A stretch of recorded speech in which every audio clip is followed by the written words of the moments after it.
Miss আসসালামু আলাইকুম। ওয়ালাইকুম আসসালাম। মিস ওয়ালাইকুম আসসালাম।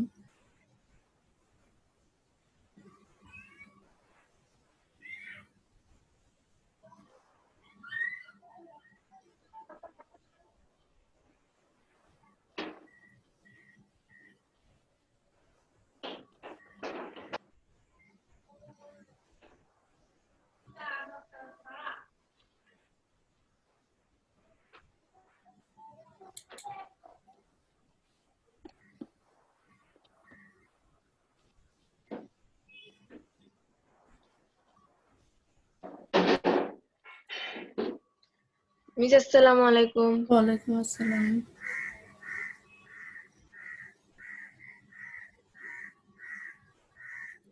ম্যাম আসসালামু আলাইকুম। ওয়ালাইকুম আসসালাম।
আচ্ছা, আজকে আমরা রিভিশন ক্লাস শুরু আর কি। তোমরা বলেছিলে 10, 11, 12 এই অধ্যায়গুলোতে সমস্যা আছে।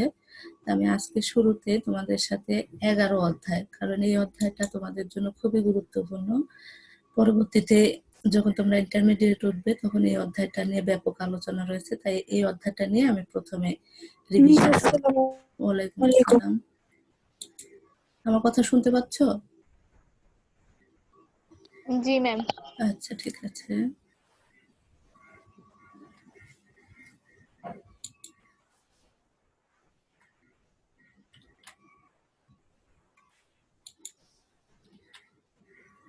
আচ্ছা, অধ্যায় 11 খনিজ সম্পদ জীবাশ্ম, এটা নিয়ে আলোচনা করবো আজকে। এখানে শুরুতেই দেখো আমি বলেছি জৈব যৌগ। যেহেতু 11 অধ্যায়টা জৈব যৌগের উপর অনেকটা আলোচনা রয়েছে, সেজন্য শুরুতে জৈব যৌগ কি এটা তোমাদের বইয়ে ভালো করে ওইভাবে দেওয়া নেই, তাই আমি অন্য বই থেকে নিয়ে তোমাদেরকে বোঝাচ্ছি। তোমরা এই জিনিসগুলো যদি ভালো করে পড়ো তাহলে বুঝতে পারবে। মিস আসসালামু আলাইকুম। ওয়ালাইকুম আসসালাম।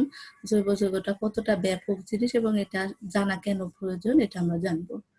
তাহলে দেখো, শুরুতে জৈব যৌগের যে সংজ্ঞা দেওয়া রয়েছে, উৎস ও প্রস্তুতির পদ্ধতি নির্বিশেষে কার্বনের সঙ্গে এক বা একাধিক মৌলের, অর্থাৎ হাইড্রোজেন, এক্স দিয়ে হ্যালোজেন বোঝানো হয়েছে। হ্যালোজেন বলতে ফ্লোরিন, ক্লোরিন, ব্রোমিন, আয়োডিন সবগুলো। এরপরে অক্সিজেন, নাইট্রোজেন, সালফার, ফসফরাস সংযোগে গঠিত যৌগসমূহকে জৈব যৌগ বলে। তাহলে কি হবে? কার্বনের সঙ্গে এক বা একাধিক মৌল, এরা ক্যাটেনেটেড কার্বন শিকল দ্বারা গঠিত। ক্যাটেনেশন হচ্ছে কার্বন কার্বন যে বন্ধনগুলো এই যে পরপর যুক্ত হয়ে বড় শিকল গঠন করে, এটাকে ক্যাটেনেশন বলে। গঠিত সমযোজী উদায়ী, সমযোজী মানে যারা হচ্ছে ইলেকট্রন শেয়ার করে, কেউ কাউকে ছেড়ে দেয় না, শুধুমাত্র ইলেকট্রন শেয়ার করে। পানিতে অদ্রবণীয় মানে পানিতে দ্রবণীয় নয়, দহনযোগ্য যৌগ, অর্থাৎ যেটা অক্সিজেনের সাথে বিক্রিয়া করে।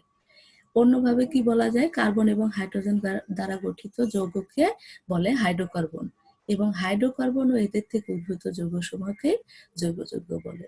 তাহলে জৈব যৌগ হচ্ছে, প্রথমে আসবে হাইড্রোকার্বন। হাইড্রোকার্বন হচ্ছে হাইড্রোজেন আর কার্বনের সংগঠিত যৌগ, এবং এদের থেকে উদ্ভূত যৌগসমূহকে আমরা জৈব যৌগ বলি। যেমন তোমরা সবাই জানো, মিথেন যদি আমরা অ্যালকেন বলি তাহলে মিথেন, অ্যালকোহল যদি বলি মিথানল, অ্যামিন যদি বলি তাহলে মিথাইল অ্যামিন, ইত্যাদি সবগুলোই জৈব যৌগ। যেহেতু কার্বন হাইড্রোজেন রয়েছে, আর কার্বন হাইড্রোজেনের সাথে থাকতে পারে হ্যালোজেন, থাকতে পারে অক্সিজেন, নাইট্রোজেন, সালফার, ফসফরাস প্রভৃতি থাকতে পারে। জৈব যৌগে যেটা অবশ্যই থাকতে হবে সেটা কার্বন, কিন্তু কার্বন থাকলে জৈব যৌগ নাও হতে পারে। যেমন দেখো, carbon monoxide, carbon dioxide, carbonate, cyanide প্রভৃতি কার্বন আছে, তারপরেও কিন্তু এগুলো জৈব যৌগ নয়। তাহলে জৈব যৌগ হতে গেলে যেমন কার্বন থাকতে হবে, তেমন কিন্তু কার্বন থাকলেই যে সেটা জৈব যৌগ হবে সেটা কিন্তু নয়। তাহলে এগুলো যদি এমসিকিউতে পরীক্ষা আসে যে নিচের কোনটি জৈব যৌগ নয়, সবগুলো ধরো জৈব যৌগ দিল আর এখান থেকে একটা দিল, তাহলে কিন্তু তোমাদের বুঝতে হবে। অনেকেই আমরা জানি যে জৈব যৌগ হতে গেলে কার্বন থাকবে, তাহলে কার্বন যেগুলোতে আছে সেগুলো সবই বুঝি জৈব যৌগ, কিন্তু আসলে কিন্তু কথা সত্য নয়, এগুলো কিন্তু জৈব যৌগ নয়। এরা অজৈব যৌগের বৈশিষ্ট্যের অধিকারী। তাহলে জৈব যৌগ যেহেতু না, তার মানে এরা হচ্ছে অজৈব যৌগ। এরা হচ্ছে পোলার, মানে যারা হচ্ছে হাইড্রোজেন পোল সৃষ্টি করে, অনুদায়ী, পানিতে দ্রবণীয় এবং দহন অযোগ্য, অর্থাৎ এরা দহন কাজে অংশগ্রহণ করে না। তাহলে দেখো এখানে শুরুতে যে জৈব যৌগ কি, সেই জৈব যৌগের মধ্যে আবার যে ভাগ রয়েছে অজৈব যৌগ, সেই অজৈব যৌগকে আর জৈব যৌগকে উপরের কথাগুলো কিন্তু বেশ কয়েকটি পার্থক্য হয়ে গেছে। তারপরেও পরীক্ষায় পার্থক্য আসে, প্রায় দেখবে পরীক্ষায় পার্থক্য আসে, এই জন্য এই পার্থক্যটি আমি তোমাদের এখানে দিয়ে দিয়েছি। তোমাদের বইয়ে 3টি বা 4টি পার্থক্য রয়েছে, কিন্তু অনেক সময় দেখা যাচ্ছে বেশি পার্থক্য যদি বলে তাহলে আর তোমরা বানাতে পারো না, এই জন্য আমি এটা এখানে সংযুক্ত করে দিয়েছি। তাহলে দেখো, পার্থক্য হিসেবে প্রথমে বলতে পারি যে প্রধানত কার্বন দ্বারা গঠিত, এর সাথে এগুলো থাকতে পারে যেটা আমরা আগেই পড়ে আসলাম, আর যে কোনো মৌল দ্বারা গঠিত হতে পারে। কার্বন থাকতেও পারে, কার্বন নাও থাকতে পারে, যেমন hydrochloric acid, carbon dioxide, nitric acid ইত্যাদি। বন্ধন প্রকৃতি, আচ্ছা তোমরা পার্থক্য লেখার সময় অবশ্যই এইভাবে পার্থক্যটা লিখবে। দেখো এদিকে পার্থক্য সূচক বৈশিষ্ট্য, অর্থাৎ জৈব যৌগ এবং অজৈব যৌগের যে পার্থক্য আমরা আলোচনা করব সেটার প্রধান টপিকস কি হবে। যেমন এখানে দেখো সংযুতি দেওয়া আছে, সংযুতি মানে এখানে কি কি দিয়ে গঠিত, এখানে কি কি দিয়ে গঠিত।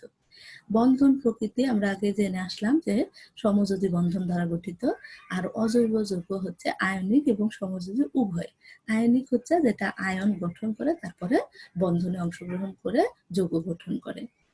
আণবিক গঠন, আণবিক গঠন দেখো সাধারণত জটিল, অণুতে বহু সংখ্যক পরমাণু থাকে, যেমন গ্লুকোজের কাঠামো বেশ জটিল। এটা একটা জৈব যৌগ, যেমন দেখো এটা গ্লুকোজের সংকেত, যেটা আমরা C6H12O6 বলি, সেটাকে যদি গাঠনিক আকারে লেখা যায় তাহলে এর সংকেত হয় হচ্ছে এরকম যে CH2OH, CHOH4, তারপর CHO, অর্থাৎ অ্যালডিহাইড একটা মূলক থাকে, অ্যালকোহল মূলক থাকে, এরকম ভাবে। এটা দেখো এই আকৃতিটা কিন্তু বেশ জটিল। আর সাধারণত সরল অণুতে তুলনামূলক কম সংখ্যক পরমাণু থাকে, যেমন দেখো হাইড্রোক্লোরিক অ্যাসিড, এখানে একটা হাইড্রোজেন একটা ক্লোরিন, এটার গঠন সাধারণত সরল। গলনাঙ্ক ও স্ফুটনাঙ্ক, যেহেতু জৈব যৌগগুলো উদায়ী, নিম্ন গলনাঙ্ক ও স্ফুটনাঙ্ক বিশিষ্ট, যেমন 300 ডিগ্রি সেলসিয়াসের নিচে, অর্থাৎ এদেরকে গলাতে বা ফুটাতে 300 ডিগ্রি সেলসিয়াসের নিচে তাপমাত্রা প্রয়োগ করলে এরা গলে যায়। যেমন হচ্ছে অক্সালিক অ্যাসিডের গলনাঙ্ক 101, অর্থাৎ 101 ডিগ্রি সেলসিয়াস। অন্যদিকে অজৈব যৌগ দেখো অনুদায়ী, উচ্চ গলনাঙ্ক ও স্ফুটনাঙ্ক বিশিষ্ট। অধিকাংশ যৌগই কঠিন পদার্থ, যেমন হচ্ছে সোডিয়াম ক্লোরাইড, দেখো একে গোলাতে আমাদের 801 অর্থাৎ 801 ডিগ্রি সেলসিয়াস তাপমাত্রা প্রয়োজন হয়। তাহলে বোঝা গেল যে জৈব যৌগের গলনাঙ্ক কম হয় আর অজৈব যৌগের গলনাঙ্ক বেশি হয়। দ্রাব্যতা হচ্ছে যারা পানিতে দ্রবীভূত হতে পারে, যেমন পানি বা পোলার দ্রাবকে অদ্রবণীয়, কিন্তু জৈব দ্রাবকে দ্রবণীয়, অর্থাৎ পানি বা যারা হচ্ছে পোল গঠন করে সেগুলোতে দ্রবণীয় নয়, কিন্তু জৈব যে দ্রাবকগুলো রয়েছে যেমন বেনজোইক অ্যাসিড, বেনজিনে দ্রবণীয়, অথচ পানিতে অদ্রবণীয় নয়। এই যে বেনজিনে যে দ্রবীভূত হয়, এই বেনজিনটাই হচ্ছে জৈব দ্রাবক। অন্যদিকে পানি বা পোলার দ্রাবকে দ্রবণীয় হচ্ছে অজৈব যৌগ, কিন্তু জৈব দ্রাবকে অদ্রবণীয়, অর্থাৎ সোডিয়াম ক্লোরাইড বেনজিনে অদ্রবণীয় কিন্তু পানিতে দ্রবণীয়। তাহলে দেখো যে দ্রাব্যতা থেকে কি জানলাম, জৈব যৌগগুলো সাধারণত জৈব অ্যাসিডে দ্রবীভূত হবে কিন্তু পানিতে হবে না, আর অজৈব যৌগগুলো পানিতে হবে কিন্তু জৈব অ্যাসিডে হবে না। আর জ্বলন বা দহন হচ্ছে সহজে জলে দহনের ফলে অবশেষ থাকে না, অর্থাৎ জৈব যৌগগুলোকে পোড়ালে সহজে আর অবশেষ আর থাকে না, সম্পূর্ণটাই পুড়ে যায়। আর সাধারণত জ্বলে না, তবে জ্বললে দহনের পর অবশেষ থাকে। এইগুলো অজৈব যৌগ যেগুলো, সেগুলো সাধারণত জ্বলে না, যদিও জ্বলে থাকে তাহলে কিছুটা পরিমাণে অবশেষ রয়ে যায়। এরপরে যে জিনিসটা তোমাদের প্রথমে যেটা জানা দরকার, জৈব যৌগের শ্রেণী বিভাগ। তোমরা অনেকেই জানো যে জৈব যৌগকে প্রথমে দুই ভাগে ভাগ করা যায়, একটা হচ্ছে অ্যালিফেটিক আর একটা হচ্ছে অ্যারোমেটিক। অ্যালিফেটিক কোনগুলোকে বলবো? যারা হচ্ছে চর্বিজাত, অর্থাৎ গ্রিক শব্দ অ্যালিফার অর্থাৎ চর্বি থেকে এটি গৃহীত। চর্বিজাত হোক বা না হোক, যে কোনো মুক্ত শিকল হাইড্রোকার্বন এবং সম্পৃক্ত চাকরিক হাইড্রোকার্বন, সম্পৃক্ত মানে হচ্ছে এক বন্ধন, আর অসম্পৃক্ত হচ্ছে ডাবল বন্ধন বা ট্রিপল বন্ধন। তাহলে দেখো যে অ্যালিফেটিক যখন বলবো অবশ্যই মুক্ত শিকল হতে হবে। দেখো এখানে ইথেন, এটা হচ্ছে ইথানল, এটা হচ্ছে সাইক্লোপ্রোপেন। এই সবগুলোর মধ্যে দেখো এখানে হচ্ছে ইথেন হচ্ছে মুক্ত শিকল, ইথানলও হচ্ছে মুক্ত শিকল। এবার এই অ্যালিফেটিক যৌগ গঠনের উপর ভিত্তি করে আবার দুই ভাগে ভাগ করা যায়, একটা হচ্ছে মুক্ত শিকল আর একটা হচ্ছে বদ্ধ শিকল। দেখো শুরুতে যখন শুধু অ্যালিফেটিক যৌগ বললো, এই দুইটা কিন্তু মুক্ত শিকল, এইটা কিন্তু দেখো প্রত্যেকটা কার্বনের হাত আরেকটা কার্বনের সাথে সংযুক্ত রয়েছে, তার মানে এটা হচ্ছে বদ্ধ শিকল। তাহলে প্রথমে অ্যালিফেটিক যৌগ, জৈব যৌগকে দুই ভাগে ভাগ করা হবে, একটা হচ্ছে অ্যালিফেটিক, পরেরটা হচ্ছে অ্যারোমেটিক। এই অ্যালিফেটিককে আবার দুই ভাগে ভাগ করা যায়, একটা হচ্ছে মুক্ত শিকল আর একটা হচ্ছে বদ্ধ শিকল। মুক্ত শিকল অ্যালিফেটিক যৌগ আবার দুই ধরনের, একটা হচ্ছে সরল শিকল আর একটা হচ্ছে শাখায়িত শিকল। সরল শিকল মানে যে সোজা যেগুলো যাচ্ছে, আর শাখায়িত মানে সেটার সাথে, যেমন দেখো এখানে কার্বনের সাথে আরেকটা মিথেন মূলক যুক্ত, মিথাইল মূলক যুক্ত আছে, সেজন্য এটাকে আইসোবিউটেন বলে। এরকম ভাবে যদি সোজা ভাবে সবগুলো চেন থাকে তাহলে সেগুলোকে আমরা সরল শিকল বলবো, আর যদি এরকম ব্রাঞ্চ করা থাকে, দেখো এটা কি কার্বনের সাথে এই মিথাইল মূলকটা যুক্ত আছে, তাই জন্য এটাকে শাখায়িত শিকল বলে। এবার এই মুক্ত শিকল এবং সরল শিকল এবং শাখায়িত শিকল এগুলো আবার হতে পারে সম্পৃক্ত এবং অসম্পৃক্ত। সম্পৃক্ত কোনগুলোকে? যেগুলো বললাম আমি হচ্ছে সিঙ্গেল বন্ধন, অর্থাৎ এক বন্ধন দিয়ে, অ্যালকেন যেগুলো। আর অসম্পৃক্ত হচ্ছে যেগুলো হচ্ছে ডাবল বন্ধন অথবা ট্রিপল বন্ধন। তাহলে ডাবল বন্ধন হচ্ছে অ্যালকিন আর ট্রিপল বন্ধন হচ্ছে অ্যালকাইন। তাহলে শুরুতে ভালো করে খেয়াল করো যে জৈব যৌগকে প্রথমে দুই ভাগে ভাগ করা যায়, একটা হচ্ছে অ্যালিফেটিক আর একটা হচ্ছে অ্যারোমেটিক। অ্যালিফেটিককে আবার দুই ভাগে ভাগ করা যায়, মুক্ত শিকল, বদ্ধ শিকল। মুক্ত শিকলকে আবার দুই ভাগে ভাগ করা যায়, সরল আর শাখায়িত। এবার ওই মুক্ত শিকলের সরল শাখায়িতকে আবার দুই ভাগে ভাগ করা হয়, সেটা হচ্ছে একটা সম্পৃক্ত আর একটা হচ্ছে অসম্পৃক্ত। এরপরে বদ্ধ শিকল, ওখানে কিন্তু মুক্ত শিকলের ভাগগুলো হয়ে গেল। এরপরে হচ্ছে বদ্ধ শিকল বা চাকরিক অ্যালিফেটিক যৌগ। এরা অ্যালিসাইক্লিক যৌগ নামে পরিচিত। যে সকল অ্যালিফেটিক জৈব যৌগের অণুতে পরমাণু সমূহ পরপর সংযুক্তের ফলে গঠিত শিকলের প্রান্তদ্বয় যুক্ত হয়। দেখো এখানে প্রত্যেকটি কার্বন আরো যে কার্বনগুলো রয়েছে তাদের সাথে সংযুক্ত, এখানে কোনো খোলা পথ নেই, সবগুলো চাকরিক আকারে গঠন করা হয়েছে, এই জন্য এটাকে বদ্ধ শিকল বা চাকরিক অ্যালিফেটিক যৌগ বলে। এরপরে কি ছিল? অ্যালিফেটিকের পর্ব এখান থেকে শেষ হয়ে গেল। এরপরে ছিল হচ্ছে অ্যারোমেটিক। অ্যারোমেটিক যৌগ কোনগুলো?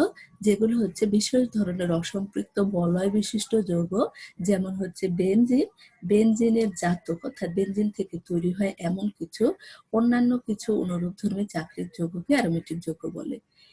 এবার পরীক্ষায় যদি প্রশ্ন আসে যে অ্যারোমেটিক যৌগ কাকে বলে, তাহলে এইটুকু সংজ্ঞা তোমরা দিবে। এরপর অ্যারোমেটিক যৌগের বৈশিষ্ট্য 2 নম্বরের জন্য দেখবে বেশ কিছু বোর্ডে এই প্রশ্নটি এসেছে। এদের বৈশিষ্ট্য কি? তাহলে সকল যৌগ ইলেকট্রন আকর্ষী, প্রতিস্থাপন বিক্রিয়া এবং রেজোনেন্স প্রদর্শন করে। ভালো করে খেয়াল করো, ইলেকট্রন আকর্ষী বিক্রিয়া মানে ইলেকট্রনকে আকর্ষণ করে, প্রতিস্থাপন বিক্রিয়া মানে তোমরা জানো যে যখন হচ্ছে একজনের জায়গা আরেকজন দখল করে তখন সেই ধরনের বিক্রিয়াকে আমরা প্রতিস্থাপন বিক্রিয়া বলি। আর রেজোনেন্স প্রদর্শন করে মানে এই যে বেনজিন এখানে দেখতেছো, এই বেনজিনের যে 6টা কার্বন রয়েছে আর এই যে গোল করে দেওয়া রয়েছে, এটা কিন্তু অ্যাকচুয়ালি এখানে একটা ডাবল বন্ধন, এখানে একটা ডাবল বন্ধন, এখানে একটা ডাবল বন্ধন, 3টা ডাবল বন্ধন দেওয়া থাকে। এই যে ডাবল বন্ধনগুলো থাকে এগুলো তাদের স্থান পরিবর্তন করতে পারে, এটাকে রেজোনেন্স বলে। এই বৈশিষ্ট্যের উপর ভিত্তি করে বেনজিন এবং বেনজিন জাতক ছাড়া হেটারোসাইক্লিক যৌগসমূহকে এই শ্রেণীর অন্তর্ভুক্ত করা হয়। তাহলে মেন কি দেখো, এখানে হচ্ছে অ্যারোমেটিক হতে গেলে কি হতে হবে, এদের সকল যৌগ ইলেকট্রন আকর্ষী প্রতিস্থাপন বিক্রিয়া দিবে আর হচ্ছে রেজোনেন্স প্রদর্শন করবে। আর এই বৈশিষ্ট্যের উপর ভিত্তি করে বেনজিন ছাড়াও বেনজিন থেকে তৈরি, যেমন ধরো এখানে দেখো উদাহরণ হিসেবে দেওয়া রয়েছে টলুইন। বেনজিনের সাথে যখন CH3 গ্রুপটা লাগানো থাকে তখন সেটা টলুইন হবে। এরকম বেশ কিছু যৌগ যেমন বেনজিন থেকে তৈরি হয়, এগুলোকে আমরা এর সাথে অন্তর্ভুক্ত করতে পারি। এটা হচ্ছে অ্যারোমেটিক যৌগ, এবং অ্যারোমেটিক যৌগের যদি বৈশিষ্ট্য পরীক্ষা আসে তাহলে এখান থেকে লিখতে হবে। এই অ্যারোমেটিক যৌগকে দুই ভাগে ভাগ করা যায়, একটা হচ্ছে কার্বোসাইক্লিক বা সুষম চাক্রিক অ্যারোমেটিক যৌগ, আর আরেকটা হচ্ছে হেটারোসাইক্লিক বা বিষম চাক্রিক অ্যারোমেটিক যৌগ। তাহলে কার্বোসাইক্লিক বা সুষম চাক্রিক অ্যারোমেটিক যৌগ দেখো, যে সকল অ্যারোমেটিক যৌগের চক্রাকারে শুধুমাত্র কার্বন থাকে। এখানে দেখো বেনজিনটা এইভাবে আঁকানো হয়েছে, অ্যাকচুয়ালি কিন্তু বেনজিনটা এরকমই হবে, কিন্তু এখানে একটা ডাবল বন্ধন, এখানে একটা ডাবল বন্ধন, এখানে একটা ডাবল বন্ধন থাকবে, তখন সেটাকে আমরা বেনজিন বলতে পারবো। এখানে দেখো তখন কি হয়ে যাবে, এখানে হাইড্রোজেন যে দুইটা করে রয়েছে, হাইড্রোজেন একটা করে হয়ে যাবে, কেননা আমরা জানি যে প্রত্যেকটি কার্বনের হাতে হচ্ছে চারটা করে হাত থাকে। তাহলে এখানে দেখো দুইটা হাত দেওয়া রয়েছে আর এখানে দুইটা হাইড্রোজেন, তার মানে চারটা হাত হয়ে গেল। কিন্তু যখন আমরা এখানে ডাবল বন্ধন দিব তখন দেখো এদিকে একটা, এদিকে দুইটা, তিনটা হয়ে গেল, তখন এখানে শুধু একটা হাইড্রোজেন দিলেই হয়ে যাবে। অর্থাৎ তখন এটা বেনজিনকে আমরা সরাসরি যখন লিখি তখন এইভাবে লিখতে পারি। তাহলে যে সকল অ্যারোমেটিক যৌগের চক্রাকার কাঠামোতে শুধুমাত্র কার্বন পরমাণু দ্বারা গঠিত তাদেরকে সুষম চাক্রিক অ্যারোমেটিক যৌগ বলে। এই সকল যৌগের কাঠামোতে 6 কার্বন বিশিষ্ট, দেখো এই যে 1 2 3 4 5 6 6 কার্বন বিশিষ্ট বেনজিন বলয় অবশ্যই উপস্থিত থাকবে। সাথে দেখো যখন CH3 যুক্ত হয়ে গেল তখন এর নাম টলুইন হয়ে গেল। এরকম যদি আরো একটা CH3 যুক্ত হয় তাহলে ডাইমিথাইল টলুইন হয়ে গেল। এরকম ভাবে বাড়তে থাকবে। অর্থাৎ বেনজিন এবং তার জাতক সমূহ এই শ্রেণীভুক্ত। এরপরে রয়েছে হেটারোসাইক্লিক বা বিষম চাক্রিক অ্যারোমেটিক যৌগ। তাহলে যে সকল অ্যারোমেটিক যৌগ চক্র কাঠামোতে কার্বন ছাড়াও অন্যান্য, যেমন দেখো নাইট্রোজেন, সালফার, অক্সিজেন প্রভৃতি থাকতে পারে।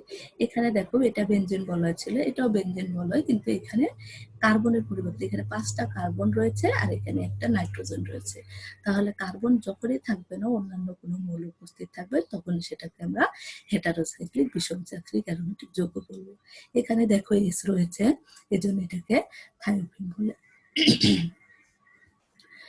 হেটারোসাইক্লিক যৌগের চক্রে কার্বন ব্যতীত অপর যে পরমাণু উপস্থিত থাকে তাকে হেটারো অ্যাটম বা হেটারো পরমাণু বলে। এই যে এখানে যে নাইট্রোজেন আর এখানে সালফার উপস্থিত রয়েছে এগুলোকে হেটারো অ্যাটম বা হেটারো পরমাণু বলে। আচ্ছা, এই জৈব জৈব যে পার্থক্য, জৈব জৈবের যে শ্রেণী বিভাগ আলোচনা করলাম, এখানে যদি কারো কিছু জানার থাকে প্রশ্ন করো।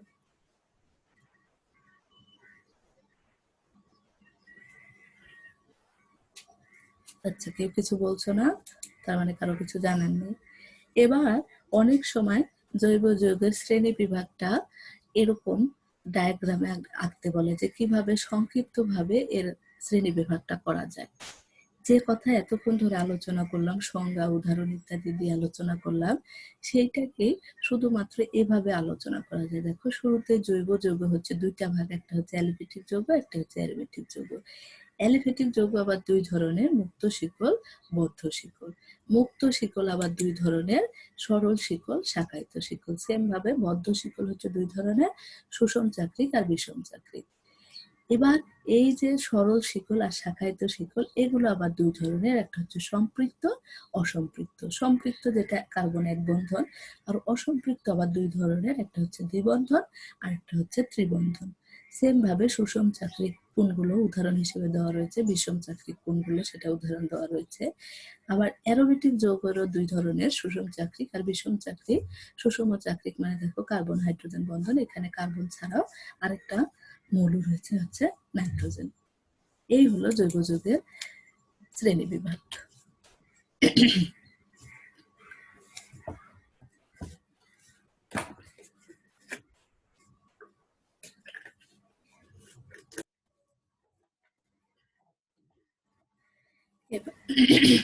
এবারে জৈব যৌগের শ্রেণী বিভাগের সাথে সাথে আমাদের জানতে হবে সমগোত্রীয় শ্রেণী। সমগোত্রীয় শ্রেণী সম্পর্কে জানতে হবে। তাহলে সমগোত্রীয় শ্রেণী কাকে বলে? এখানে সংজ্ঞাটা দেওয়া নেই, আমি সংজ্ঞাটা বলছি। একই কার্যকরী মূলক এবং একই ধরনের ধর্ম বিশিষ্ট জৈব যৌগ সমূহকে একত্রে সমগোত্রীয় শ্রেণী। আর সমগোত্রীয় শ্রেণীর প্রত্যেকটি যৌগকে সমগোত্রক বলে। এবার দেখো এখানে অ্যালকেনের জেনারেল সংকেত, তোমরা এটা জানো যে অ্যালকেন CnH2n+2, এরকম ভাবে এখানে দেখো মিথেন, ইথেন, প্রোপেন বিভিন্ন হতে পারে। অ্যালকিন CnH2n, এখানে n এর মান বসিয়ে তোমরা অ্যালকোহল, অ্যালডিহাইড, ফ্যাটি অ্যাসিড অর্থাৎ অ্যাসিড যেগুলো অ্যামিন, এগুলোর হচ্ছে জেনারেল সংকেত। এই সংকেতগুলো তোমরা অনেকটাই জানো, তারপরে যারা জানো না তারা ভালোভাবে জেনে নেবে যে যখন একটা হাইড্রোজেন রিপ্লেস হবে তখন যদি OH ঢুকে তখন সেটা অ্যালকোহল হবে। CHO অর্থাৎ অ্যালডিহাইড মূলক ঢুকলে সেটাকে আমরা অ্যালডিহাইড নামকরণ করি। COOH অর্থাৎ অ্যাসিড গ্রুপ হলে অ্যাসিড নামকরণ করে, এবং NH2 অর্থাৎ অ্যামিন হলে ওই অনুসারে নামকরণ করি। এবার এই সমগোত্রীয় শ্রেণীর কিছু বৈশিষ্ট্য রয়েছে। এদের একটি সাধারণ সংকেত দ্বারা, যেমন দেখো এখানে বেশ কিছু সাধারণ সংকেত দেওয়া রয়েছে, এই সংকেত দেখে আমরা বুঝতে পারবো কোনটা অ্যালকেন, কোনটা অ্যালকিন, কোনটা অ্যালকোহল ইত্যাদি ইত্যাদি। এদের একটি নির্দিষ্ট কার্যকরী মূলক বা ফাংশনাল গ্রুপ থাকে, যেমন অ্যালকোহলের হচ্ছে OH মূলক এবং অ্যামিডের হচ্ছে NH2 মূলক। অর্থাৎ এই যে লাস্টের দিকে OH, CHO, COOH, NH2 এদেরকে বলে ফাংশনাল গ্রুপ বা কার্যকরী মূলক। আণবিক ভরের ক্রম অনুসারে সাজালে পাশাপাশি যে দুটি সদস্যের আণবিক সংকেত শুধুমাত্র CH2 মূলকের পার্থক্য। দেখো এখানে ইথেন যে হয়েছে, এখান থেকে এখানে গেলে দেখো এখানে শুধুমাত্র একটা CH2 ঘটেছে, এরপরে বিউটেন হলে আরেকটা CH2, তো দুইটা CH2 হবে, পেন্টেন হলে তিনটা CH2 হবে, এভাবে পরপর যুক্ত থাকবে। তাহলে শুধুমাত্র কি হবে? CH2 মূলকের পার্থক্য থাকে। এরপরে হচ্ছে একই শ্রেণীর যৌগসমূহ একই কার্যকরী মূলক থাকা এদের একই ধরনের রাসায়নিক ধর্ম। যেহেতু বলা রয়েছে যে একই শ্রেণীর যৌগ এবং কার্যকরী মূলক একই থাকে, তখন তাদের রাসায়নিক ধর্মে মিল দেখা যায়। আণবিক ভর বৃদ্ধির সাথে সাথে এদের রাসায়নিক সক্রিয়তা কিছুটা হ্রাস পায়, অর্থাৎ আণবিক ভর যত বৃদ্ধি পাবে এদের রাসায়নিকভাবে সক্রিয়তা তত কমতে থাকবে। এদের ভৌত ধর্মের একটি নিয়মিত ক্রম লক্ষ্য করা যায়। আণবিক ভর বৃদ্ধির সাথে সাথে এদের ভৌত ধর্ম, বিশেষ করে গলনাঙ্ক, স্ফুটনাঙ্ক এবং ঘনত্ব বৃদ্ধি পেলেও দ্রাব্যতা হ্রাস পায়। তাহলে দেখো ভৌত ধর্ম কি বলে, যেটাকে স্ফুটনাঙ্ক, গলনাঙ্ক, ঘনত্ব এই সবগুলা যদি বৃদ্ধি পায় তখন কিন্তু দ্রাব্যতা হ্রাস পায়, অর্থাৎ দ্রবণীয়তা কমে যায়। এদেরকে একই সাধারণ পদ্ধতির সাহায্যে তৈরি করা যায়, শুধুমাত্র বিশেষ বিশেষ ক্ষেত্রে ভিন্ন ভিন্ন পদ্ধতির সাহায্য নিতে হয়। অর্থাৎ এদেরকে একই পদ্ধতিতে করা যায়, কিন্তু বিভিন্ন যৌগকে বিভিন্নভাবে সংশ্লেষণ করতে গেলে আলাদা আলাদা পদ্ধতি অনুসরণ করতে হয়। এটা হলো সমগোত্রীয় শ্রেণী। এগুলো তোমরা ভালো করে বাসায় পড়বে। পরবর্তীতে যখন আমরা বলবো একটা যৌগ, ধরো CnH2n+1 OH এরকম তোমরা জানো, এবার আমি একটা যৌগ বললাম যে n এর মান এত, তখন তোমাদের বলে দিতে হবে যে ওইটা অ্যালকোহল হলে C কত হবে, NH কত হবে, সেটার নামকরণ কি হবে, এরকম ভাবে সবগুলো কিন্তু তোমাদের বলতে পারতে হবে। এবার এই সমগোত্রীয় শ্রেণী আলোচনা করতে যে আমি তোমাদেরকে বললাম যে কার্যকরী মূলক, তাহলে কার্যকরী মূলক কোনগুলো সেগুলো সম্পর্কে আমাদের জানা দরকার। দেখো কোন জৈব যৌগের অণুতে উপস্থিত যে পরমাণু বা পরমাণু গোষ্ঠী অথবা চিহ্ন উক্ত যৌগের সমগোত্রীয় শ্রেণীর পরিচয় বহন করে এবং সকল রাসায়নিক ধর্ম কার্যকরভাবে নিয়ন্ত্রণ করে, তাকে যৌগটির কার্যকরী মূলক বা ক্রিয়াশীল মূলক বা ক্রিয়াদর্শী মূলক বলে। এটাও পরীক্ষায় দেখবে প্রায় আসে যে কার্যকরী মূলক কাকে বলে।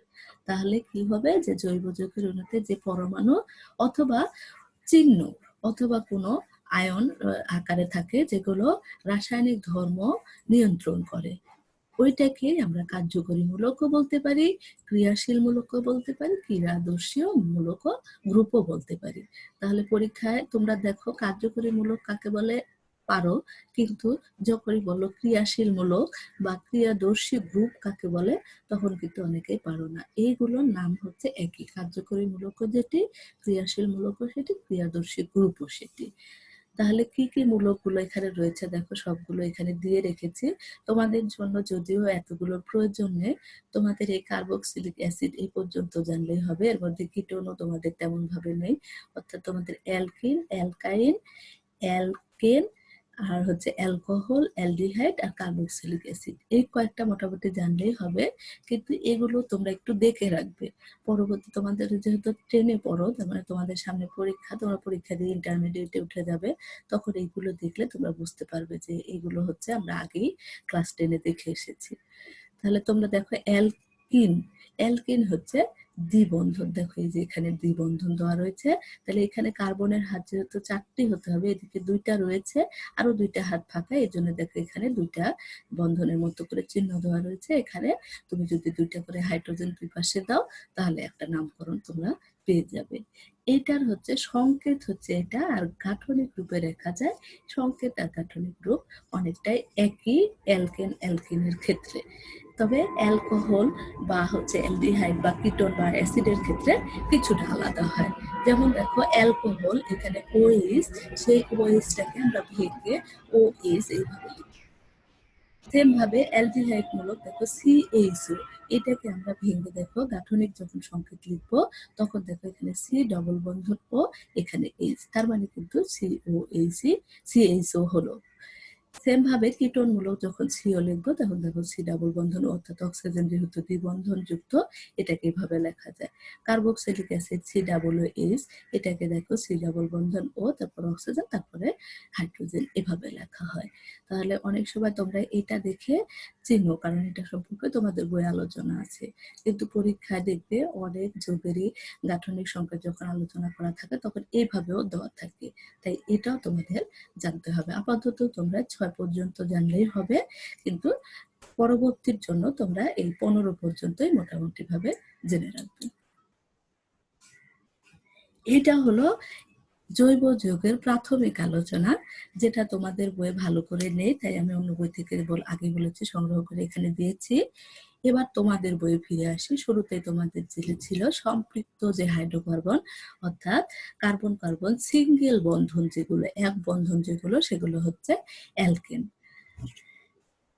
যে সকল হাইড্রোকার্বনের কার্বন শিখলে কার্বন কার্বন একক বন্ধন বিদ্যমান থাকে, তাকে অ্যালকেন বলে।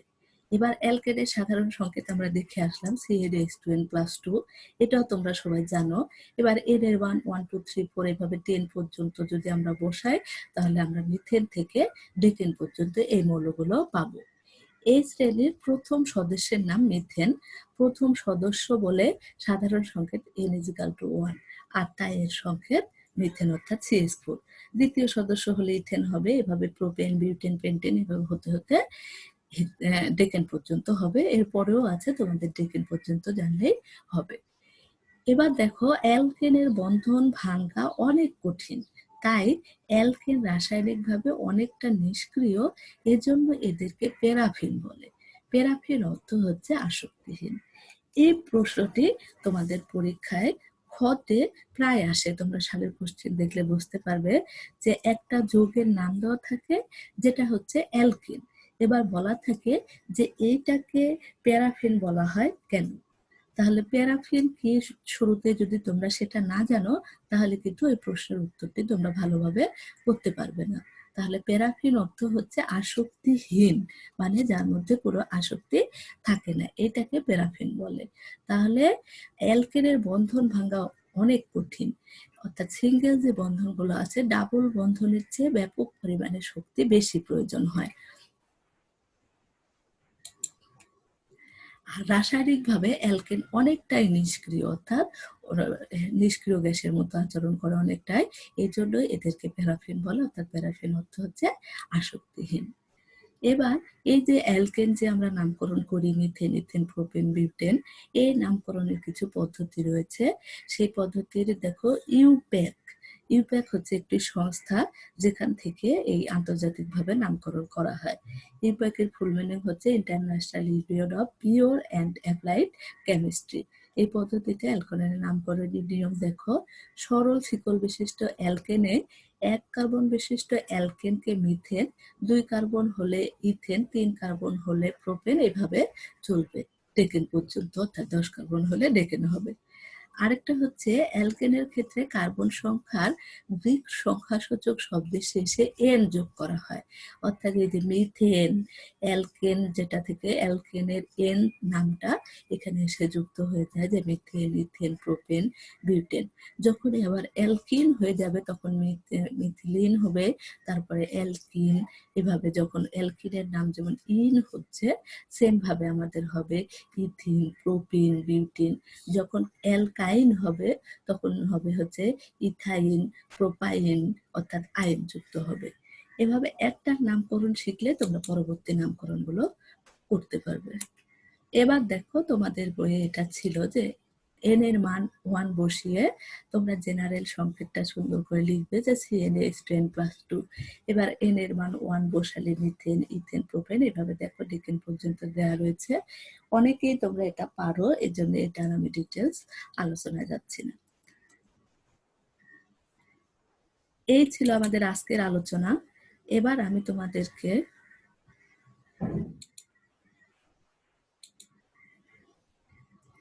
কিছু হোমওয়ার্ক দিব, তোমরা হোমওয়ার্কটা করবে। আগামী ক্লাসে তোমাদের বলেছিলাম যে 2018 সালের যে প্রশ্নগুলো আমি পড়িয়েছি সেগুলোর উপরে আগামী ক্লাসে পরীক্ষা নিব। আগামী ক্লাসে তো পরীক্ষা দিব, সাথে 3টা HW দিচ্ছে আজকের আলোচনার উপরে। এই HW 3টা তোমরা খাতায় লিখবে, আমি যখন যাকে ডাকবো সে আমাকে সেটা বলবে।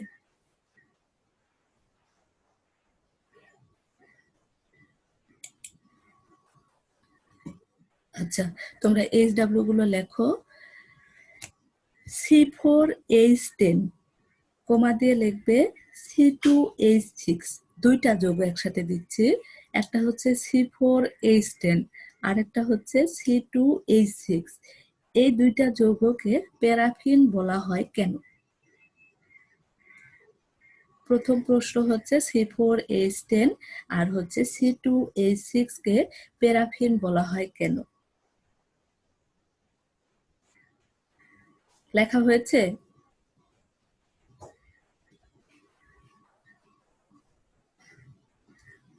মো, লেখা হয়েছে? জি মিস। আচ্ছা, 2 নাম্বার হচ্ছে C2H6 কে সম্পৃক্ত হাইড্রোকার্বন বলা হয় কেন? C2H6 কে সম্পৃক্ত হাইড্রোকার্বন বলা হয় কেন?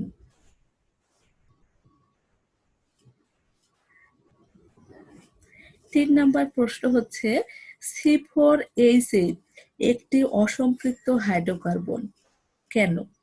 C4H8 একটি অসম্পৃক্ত হাইড্রোকার্বন কেন? 3টা প্রশ্ন আমি আরেকবার বলছি যে C4H10 আর C2H6 কে প্যারাফিন বলা হয় কেন? 2 নাম্বার হচ্ছে C2H6 কে সম্পৃক্ত হাইড্রোকার্বন বলা হয় কেন? আর 3 নাম্বার হচ্ছে C4H8 একটি অসম্পৃক্ত হাইড্রোকার্বন কেন? এই 3টা প্রশ্ন তোমরা HW করে রাখবে।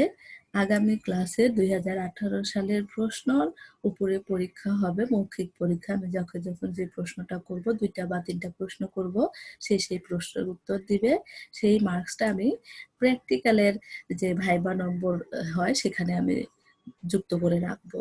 কালকে মানে নেক্সট পরীক্ষা যারা যেমন ভালো করবে, প্র্যাকটিক্যালের যে ভাইবা পরীক্ষা হয় ওইটা কিন্তু তাদের ওই মার্কসটা কিন্তু ওখানে যোগ হবে।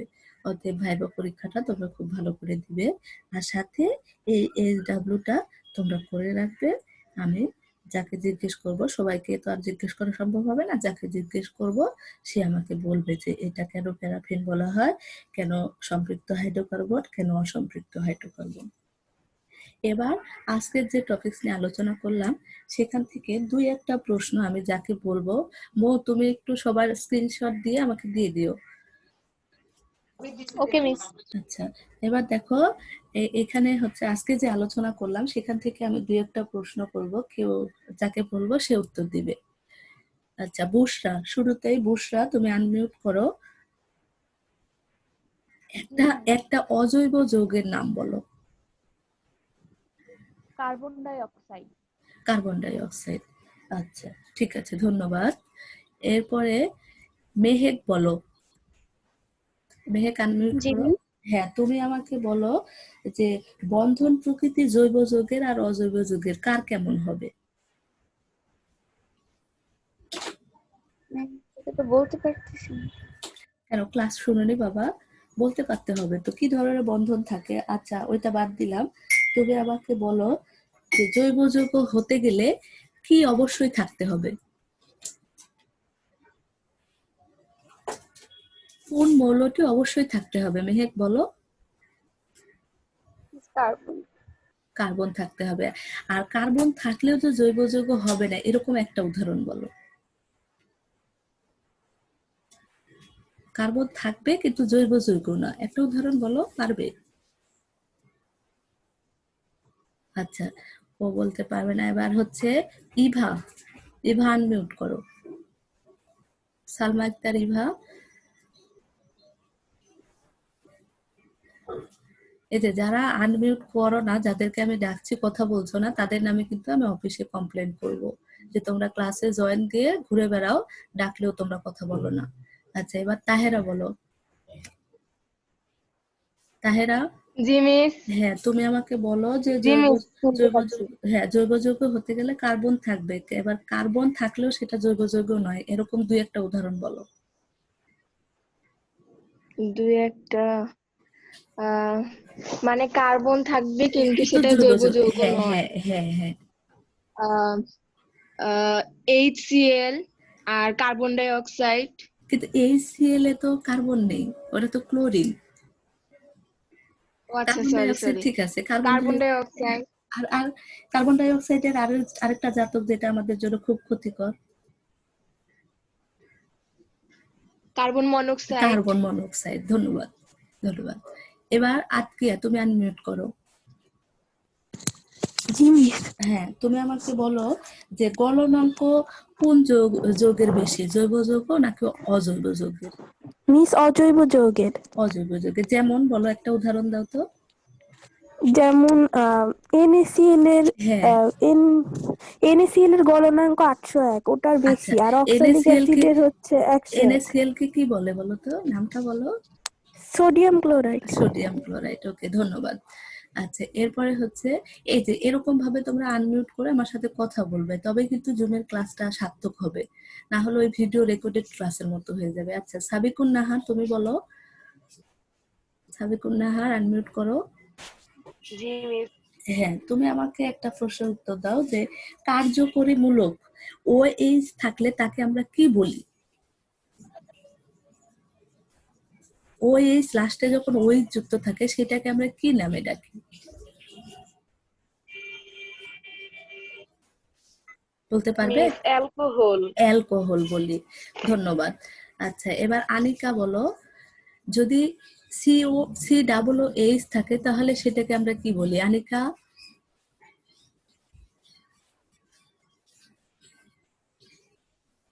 আচ্ছা আনিকা কথা বললো না, সালমা আক্তার ইভা কথা বললো না, এই দুজনের কথা আমি বলবো। জিম, আমাদের হয়তো এখনই কেটে যাবে, হ্যাঁ তোমাদেরকে আগে ধন্যবাদ দিয়ে রাখছি, আর আগামী ক্লাসে ওইভাবে প্রিপারেশন নিয়ে বসবে।